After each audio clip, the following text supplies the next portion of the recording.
నేను అమ్మాయిని చేసుకోనైనా. ఎందుకో? ఆ అమ్మాయి అందంగా లేదు. నువ్వు కూడా లేదు కదా. అదంతా నాకు తెలుసు. నాకు అందమైన అమ్మాయి కావాలా. ఇదే మాట ఆ అమ్మాయి చెప్తే ఏం చేస్తావో? నాకు అందం కావాలా. ఎంత కావాలా? ఇంత కావాలా. దానికి రెండింతల అందమైన అమ్మాయిని చూపిస్తాను పద. ఏంది అందమైన అమ్మాయి అని చెప్పి ఈ చెట్టు కిందకి తీసుకొచ్చినవే? ఈ చెట్టు కింద నీకు జ్ఞానోదయం అవబోతుంది. అమ్మ అందంగా ఉంటదా? మా అమ్మకేమే మహారాణి లాగా ఉంటాది. సరే ఇప్పుడు నిజాలు మాట్లాడుకుందాం. మీ అమ్మ పొలికే నీకు వచ్చింది. నువ్వే అందంగా లేదని ఫీల్ అవుతున్నామంటే మీ అమ్మ కూడా అందంగా లేనట్టే కదా. మరి నీకెందుకు మీ అమ్మ మహారాణిలా కనబడతా ఉంది?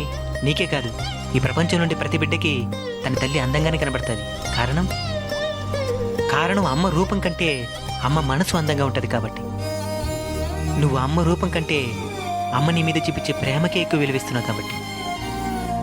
అమ్మాయి అందంగా ఉందో లేదో చూడాల్సింది నిన్ను అమ్మలా చూసుకోగలదో లేదో మాత్రమే చూడాలి.